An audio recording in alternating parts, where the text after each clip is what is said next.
주 사랑 거친 풍랑에도 깊은 바다처럼 나를 잠잠케 해. 주 사랑 내 영혼을 봐서 그 사랑 위에 서리.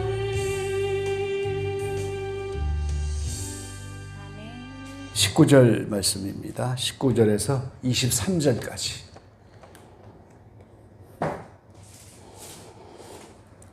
고린도전서 9장 19절에서 23절까지 교독합니다. 내가 모든 사람에게 자유하였으나 스스로 모든 사람에게 종이 된 것은 더 많은 사람을 얻고자 함이라.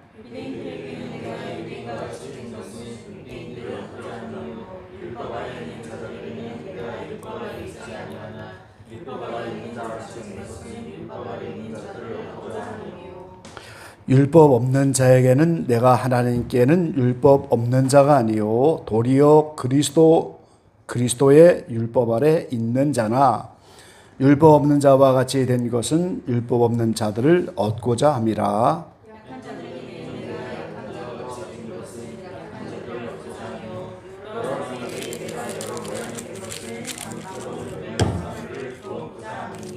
예, 다 같이요. 내가 복음을 위하여 모든 것을 행함은 복음에 참여하고자 함이라. 아멘.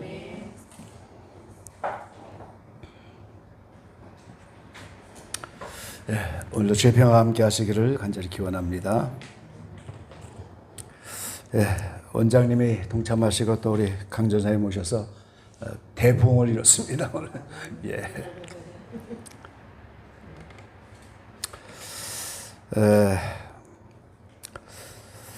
예수님이 누가복음 16장의 문화 비유를 말씀하셨는데요. 이 달란트가 다르잖아요. 찬양 잘하는 사람도 있고 또 봉사 잘하는 사람도 있고 여러 가지 연사가 다른데 달란트와 달리 문화는 10종에게 10문화를 가지고 한 문화씩 똑같이 줬다는 거예요. 그게 이제 달란트와의 차이죠. 달란트는 한 달란트 받은 사람도 있고 2달란트, 5달란트 다 다른데 문화는 똑같이 받았다는 거예요. 그럼 우리가 다 예수 믿고 똑같이 받은 게 뭐가 있겠어요? 바로 성령을 말하는 겁니다. 성령을 다 똑같이 줬다는 거예요. 그리고 말씀을 똑같이 받았다는 거예요. 그리고 이제 그 귀인이 먼 나라로 왕위를 받아가지고 올 때까지 받은 문화를 가지고 장사하라 그렇게 말씀하시잖아요. 그 귀인은 바로 예수님이십니다. 하나님 나라에 가서 이제 다시 재림하여 오실 때는 왕권을 가지고 오셔서 메시아 왕국의 왕이 되시는 거예요. 그때 각기 받은 문화를 가지고 몇 문화로 남겼느냐? 그 장사한 것만큼 남긴 만큼 그대로 갚아주시는 거죠. 5문화를 남겼으면 5골, 10문화를 남겼으면 10골 권세를 주는 거예요. 그러니까 하나님 나라가 메시아 왕국, 천년왕국이 이루어질 때 그 문화를 남긴 만큼 권세를 받아서 때에 따라 분봉왕이 되기도 하고 또 왕 밑에 여러 가지 직책들을 맡아서 남긴 만큼 그대로 갚아주는 거예요. 그래서 오늘 저와 여러분은 예수 믿는 순간부터 문화장사하는 사람들입니다. 그래서 남겨야 되는데 남긴다고 하는 의미가 뭐겠어요?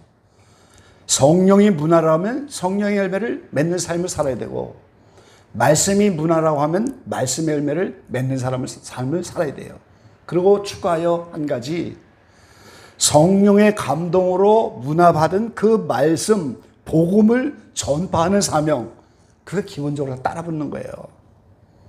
그러니까 복음 전파도 문화 장사하는 거와 똑같은 그런 원리로 우리가 전도해야 되고 말씀도 전해야 되고 복음 장사하는 겁니다. 그래서 사도 바울은 자신을 복음을 위하여 택정받은 자다 이렇게 표현하시면서 이 복음 전파에 일생을 걸었던 게 사도 바울의 말씀입니다. 근데 사도 바울의 그 복음을 오늘 우리가 한번 간략하게 살펴보면은 이 사도 바울은 갈라디아서 1장의 계시의 복음이다 그렇게 말씀하셨어요. 이 사람들에게서 받은 것도 아니고 오직 부활하신 예수님이 개인적으로 찾아와 주셔서 주님의 계시로 이제 이 복음을 깨닫게 됐다고. 그래서 계시의 복음입니다. 마태복음 16장에도 말씀하잖아요. 베드로에게 그 유명한 신앙 고백을 할 때 주는 그리스도시요 살아계신 하나님의 아들입니다. 이것을 알게 한 것이 하나님이시라고. 그러니까 우리가 각각 복음을 얼만큼 깨달으느냐, 그 받은 것이 전부 계시로 알려주시지 않으면 우리가 깨달을 수 없는 거예요. 그래서 이 복음은 계시의 복음입니다. 그리고 사도 바울이 말한 이 복음은 두 번째, 희생의 복음이에요. 희생이 없이는 이루어질 수가 없는 거예요. 복음 전파하면서 희생 없이 어떻게 이루어지겠어요? 뻥튀기 전도하시면서 고생 많이 하셨죠? 우리 원장님. 그거 다 담아서 나눠주면 어떤 사람은 한쪽에다 갖다 버리고 가는 사람도 있더라고요. 내용물만 빼고 전도지는 다 버려버리고 이런 사람도 있어요. 이 사도 바울이 복음을 전하기 위해서 40에 하나 감한 매를 5번이나 맞고, 뭐 태장도 맞고, 강의 위험, 동족의 위험, 여행의 위험, 수많은 고난의 연속으로 희생, 눈물과 땀과 피가 없이는 이루어질 수 없는 그런 복음 전파예요. 그러니까 희생의 복음입니다. 근데 반면에 이 복음은 영광의 복음이에요. 이제 각각 문화를 남긴 만큼 하나님이 좋은 것들로 갚아주시는데 이 세상에서도 갚아주겠지만 영원한 주님의 나라에서 행한 그대로 상을 주시는 영광의 복음인 거예요. 그래서 오늘 사도 바울이 오늘 이 고린도서 9장에서 이 자기가 받은 계시의 복음, 희생을 통하여 영광을 받게 될 그 복음 전파에 대한 자신의 모습을 오늘 간증식으로 말씀하는 거예요. 자, 19절 말씀해 보니까 내가 모든 사람에게 자유하였으나 스스로 모든 사람에게 종이 된 것은 더 많은 사람을 얻고자 함이라 그랬어요. 이 사도 바울은요, 개인적으로 로마의 시민권자였고요. 학문 중에 최고의 학문, 그 당시에 가브리엘 문화에서 최고의 학부를 나온 사람이에요. 그러니까 아무것도 걸릴 것이 없는 사람인데 예수님을 만나고 나니까, 복음을 알게 되고 나니까, 은혜를 알게 되고 나니까 어찌하든지 이 복음 안에서 한 명이라도 더 사람을 얻고 한 명이라도 이 복음을 전하기 위해서 나는 자유한 사람이지만 모든 사람에게 종이 된 것처럼 살아갔다. 그렇게 고백하잖아요. 근데 그 종이 된 모습을 이제 20절부터 표현하기를 유대인에게는 유대인같이 되었다 그랬어요. 율법 아래 있는 자들에게는 나는 율법 아래 있지 아니한 사람인데 율법 아래 있는 자처럼 그렇게 행동했다는 거예요. 사도 바울은 이미 율법을 초월한 사람이잖아요. 율법에 정통한 학자였는데 예수님으로부터 복음을 알게 나니까 율법과 복음의 관계를 너무나 잘 알아서 사도 바울만큼 율법에 정통한 사람이 누가 있겠어요? 이 율법과 복음을 너무나 잘 알기 때문에 율법을 이미 떠난 사람이에요. 율법을 초월한 사람이에요. 모세의 머리에 수건이 가려서 갖고 그 하나님의 영광의 빛이 드러나지 않는데 마치 수건을 벗은 것처럼 오늘 사도 바울은 이 복음에 정통하니까 율법을 버렸어요. 그래서 율법 없는 자에게는 자기도 이미 율법을 버리고 없는 자지만 율법 있는 자처럼 율법 있는 자를 대해줬다는 거예요. 왜요? 그 율법 아래 있는 자들에게도 복음을 전해서 한 명이라도 얻으려고. 유대인에게도 그렇게. 그리고 율법이 있는 자들에게. 자, 계속해서 이제 말씀을 보면은 율법 아래에 있는 자들을 얻고자 하며 율법 없는 자에게는 내가 하나님에게 율법 없는 자가 아니고 도리어 율법 아래에 있는 자다. 이렇게 21절에는 또 그렇게 말씀하셨어요. 율법 아래에 있는 자들은 율법 아래에 있는 자처럼 되어지고 율법 없는 자에게는 자신은 율법이 없는 사람이 아니라고. 구약의 율법은 버렸는데 도리어 그리스도의 율법 아래에 있는 사람이다. 이렇게 표현하잖아요. 그러니까 자신은 구약의 율법은 없는 자인데 구약의 율법에 묶여있는 사람에게는 그런 같은 모양으로 대해주고 그 다음에 율법이지 없는 사람에게는 나는 율법이 없는 자가 아니다. 그리스도의 율법 아래에 있는 자다. 근데 율법 없는 사처럼 그들을 대했다는 거예요. 약한 자들에게는 또 약하게. 그래서 22절에 보면 여러 사람에게 내가 여러 모양이 된 것은 아무쪼록 몇몇 사람들을 구원코자 함이니 그랬어요. 이게 영혼들 하나하나도 더 어떻게든지 복음 안에서 얻으려고 전부 그들의 모습대로 다 맞춰줬다는 거예요. 지금 이 대단한 경지죠, 여러분. 이 아무나 그렇게 할 수 있는 게 아니잖아요, 우리가.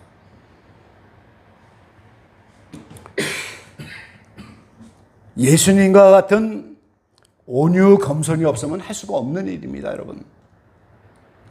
그러니까 온유하다, 겸손하다, 그게 뭐 그냥 낮은 모습으로 이제 부드럽고 뭐 스마트하고 이런 개념이 아니고 자신을 낮추어서 상대방의 낮은 수준에 자기를 맞춰준다, 그 말이에요, 지금. 그게 온유 겸손한 거예요. 그럼 예수님이 그렇게 하셨잖아요. 하나님이신 그분인데 그 하나님이 구약시된 질투의 하나님이고 그 여호와 하나님은 얼마나 무서운 하나님이에요. 그런데 그 하나님이 육신을 입고 우리의 수준, 육신의 모양까지 낮춰서 우리에게 다가오셔서 그렇게 오시지 않으면 우리가 그 앞에 어떻게 나갑니까? 그러니까 예수님이 정말 온유 겸손한 분인데 사도 바울이 그 예수님처럼 자신도 유대인에게는 유대인같이 자기를 낮춰서 주고 율법 아래에 있는 자는 율법 아래에 있는 자처럼 율법이 또 있는 자들에게는 자기도 이제 개인적으로는 그리스도의 율법 아래 있지만 그 율법 아래 또 없는 것처럼 이렇게 열하겠지. 약한 자들에겐 약한 것처럼 이렇게 자신을 다 낮추어서 그들에게 그들 모양으로 다가갔다는 거예요. 이게 온유 겸손입니다, 여러분. 이게 보통 수준의 사람이 아닌 거예요, 이거 사실. 어떻게 우리가 그렇게 하겠어요? 그러면서 오늘 그리스도의 율법이다 이런 말을 이제 오늘 21절에 하셨는데 오늘 우리가 이것을 깨달아야 되겠습니다. 자, 성경 조금 찾아보시죠. 로마서 3장입니다.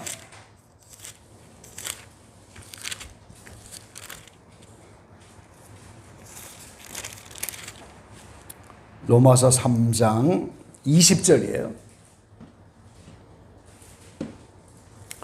네, 같이 한번 읽어보겠습니다.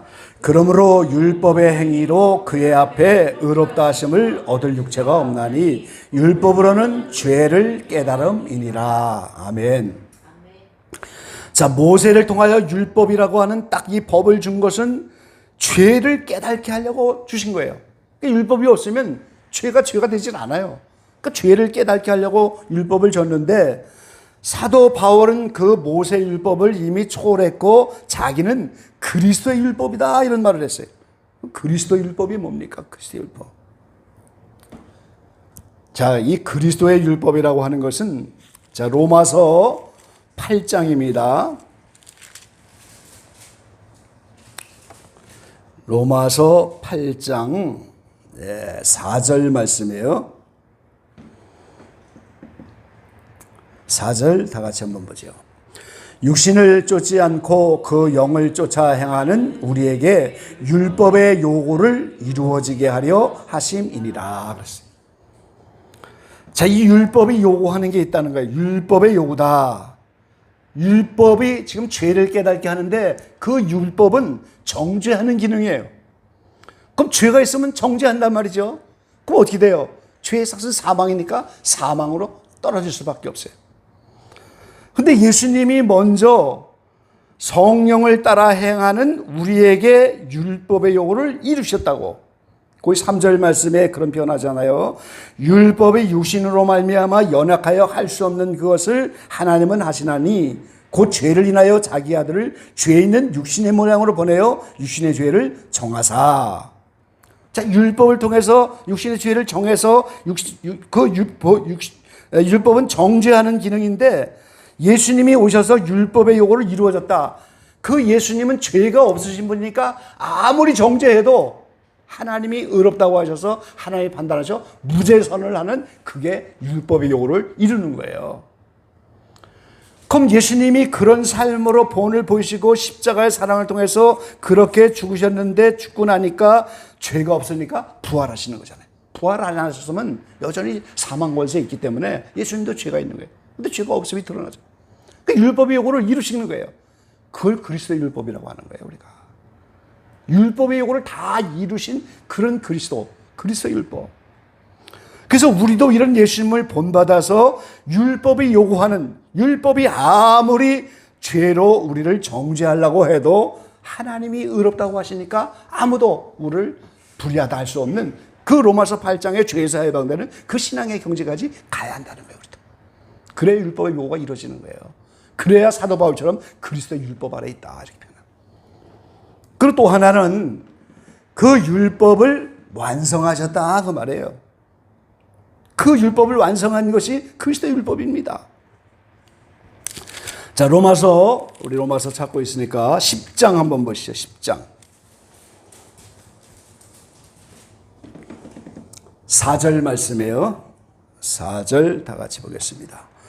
그리스도는 모든 믿는 자에게 의를 이루기 위하여 율법의 마침이 되시니라 그랬어요.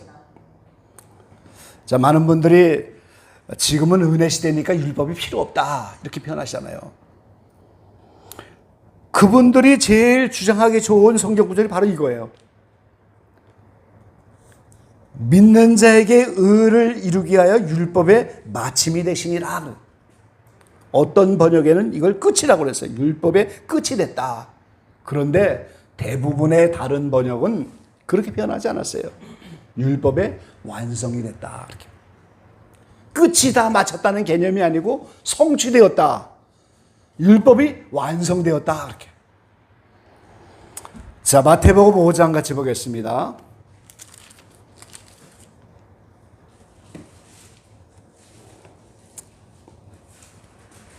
17절에서 19절까지 말씀이에요. 마태복음 5장 17절로 19절까지 같이 보겠습니다. 내가 율법이나 선지자나 폐하러 온 줄로 생각지 마라. 폐하려 온 것이 아니요 완전케 하려 함이로라. 진실로 너희에게 이르노니 천지가 없어지기 전에는 율법의 1.1핵이라도 반드시 없어지지 아니하고 다 이루리라.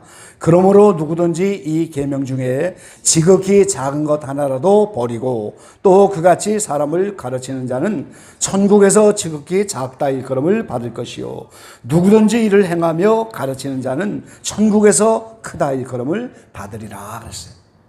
그러니까 율법은 1.1핵이라도 반드시 없어지지 않고 다 이루시는데 오늘 그 주님은 율법이나 선지자를 폐하려 온 것이 아니고 완전케 하려 함이라 그러죠. 그 완전케 하겠다고 하는 것이 뭡니까? 마음의 법으로 이거를 습격시켜야 됩니다. 그래서 5장에서 계속 말하는 거예요. 21절에 보면은 누구든지 살인하면 심판을 받는다. 그런데 형제에게 노하는 자마다 이미 심판을 받는다.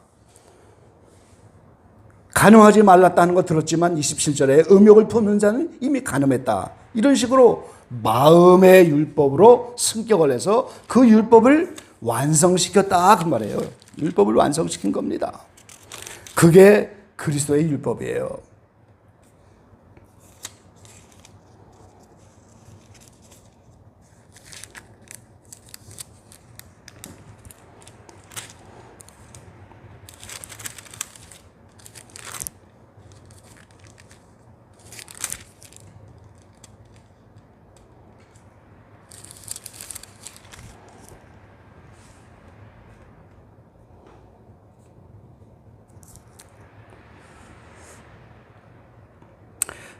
에레미야 31장 한번 보겠습니다.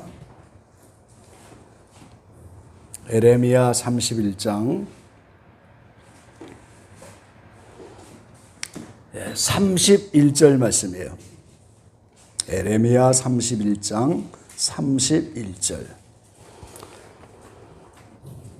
31절에서 33절까지 한 음성으로 보겠습니다. 나 여호와가 말하노라. 보라, 날이 이르니 내가 이스라엘 집과 유다 집에 새 언약을 세우리라.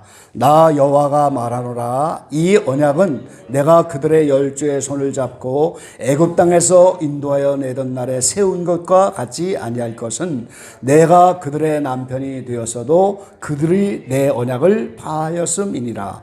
나 여호와가 말하노라. 그러나 그날 후에 내가 이스라엘 집에 세울 언약은 이러하니 곧 내가 나의 법을 그들의 속에 두며 그 마음에 기록하여 나는 그들의 하나님이 되고 그들은 내 백성이 될 것이라 그랬어요. 이런 말씀이 있잖아요. 에레미야 선지자를 통해서 하나님이 새 언약을 줄 것이다. 열조의 손을 잡고 애굽 땅에서 인도하던 옛날 첫 언약을 받았잖아요. 시내산에서. 그게 모세의 언약이잖아요. 근데 그 언약을 지키지 않으니까 남편과 아내의 관계로 혼인이 되었는데 그게 다 언약이 깨져서 이혼장을 써주고 끝나버렸어요.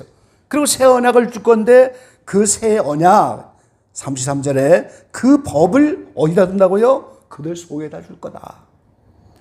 그 마음에 기록할 것이다 그랬잖아요 지금. 그러니까 모세에게 준 율법은 돌판에다 기록했잖아요 지금. 그런데 이제 새 언약이라고 하는 너희가 서로 사나라, 이거는 우리의 신비 마음 속에다 주는 거예요. 그러니까 내 마음이 그 말씀을 지키고 내 마음에 돌판에 말씀을 새긴 것처럼 내 신비에다가 그 말씀을 새겨서 이걸 완성하려니까 마음이 아픈 거예요 속에서 지금. 마음에다 지금 계명을 심는단 말이죠. 그게 오늘 율법을 완성하는 거예요.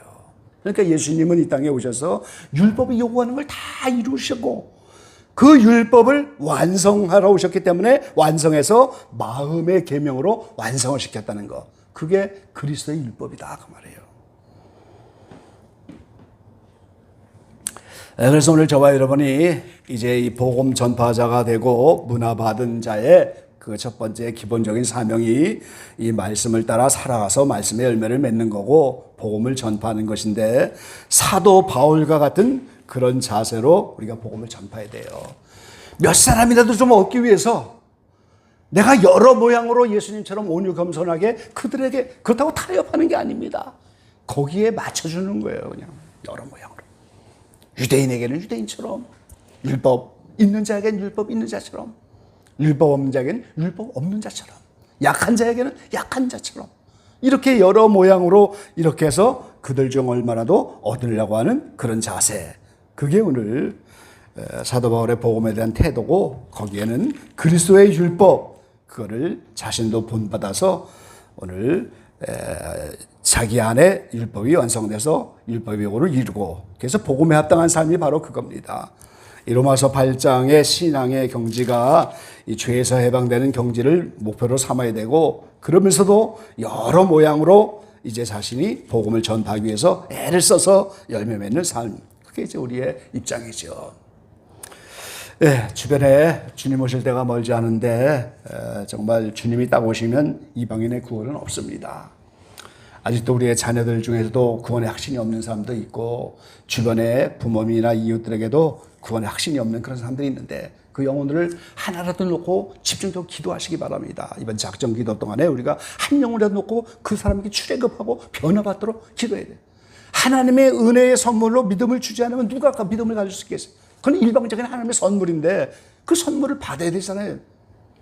그 영혼을 붙잡고 하나라도 기도하고 우리가 그들처럼 모양을 낮춰서 거기에 맞춰서, 그렇다고 타협하는 게 아니죠. 진리는 타협할 수 없는 거예요. 그러나 사도 바울 태도처럼 여러 모양으로 자신을 낮춰서 영혼 하나라도 얻으려고 몸부림치는 그런 삶으로 많은 분야로 열매 맺는 저와 여러분 되시고, 이번 작정 기도에 주변의 영혼들의 변화의 역사가, 복음의 확장의 역사가 우리 가운데 나타나게 되시기를 간절히 축원합니다. 기도하겠습니다. 사랑하신 아버지 하나님 감사합니다. 사도 바울은 율법의 대가였지만 예수님을 만나서 계시의 복음을 받고 그 복음 전파자로 부름을 받아서 일생 헌신하고 수고하고 피를 흘리며 희생하여 복음을 전하고 그 영광의 복음을 바라보면서 이후로 면류관 앞에 놓고 있다고 그렇게 고백을 했습니다. 사도 바울이 복음을 통하여 몇몇 영혼을 얻기 위해서 그들의 모양으로 자신을 낮추고 스스로 자유자이지만 종과 같이 된 것은 얼마간의 영혼 때문이라고 오늘 우리 가운데 고린도 교회를 향해서 간증을 합니다. 아버지 하나님, 이번 작정 기도를 통하여 우리 주변에 아직도 구원의 확신이 없고 교회의 몸은 담고 있지만 종교인으로 성령 체험하지 못한 그런 주변의 영혼이 있다면 한 영혼이라도 붙잡고 그 영혼을 위해서 기도하는 우리가 되게 하시고, 하나님 이번 기회를 통하여 그들에게 이제 믿음을 선물로 주고 그들 영혼들도 구원에 합세하는 놀라운 은혜의 역사가 우리 가운데 나타날 수 있도록 축복하여 주십시오.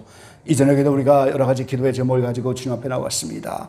우리의 힘으로는 할 수 없지만 주님을 바라봅니다. 주님만 의지합니다. 주님 속히 우리 가운데 찾아와 주셔서 다시 한번 말씀 충만하게 하시고 성령으로 충만하게 하시고 더 기도의 능력을 7배나 더하여 주셔서 우리의 간구와 기도가 응답되어서 모든 주변의 영혼들에게 영향력을 나타낼 수 있고 우리의 간절한 기도가 응답되어서 많은 기적을 체험할 수 있는 우리 모두가 될 수 있도록 축복하여 주시옵소서. 이 저녁에 우리 주님 함께 하시고 역사하심을 믿고 예수님의 이름으로 감사하며 기도 올리옵나이다. 아멘.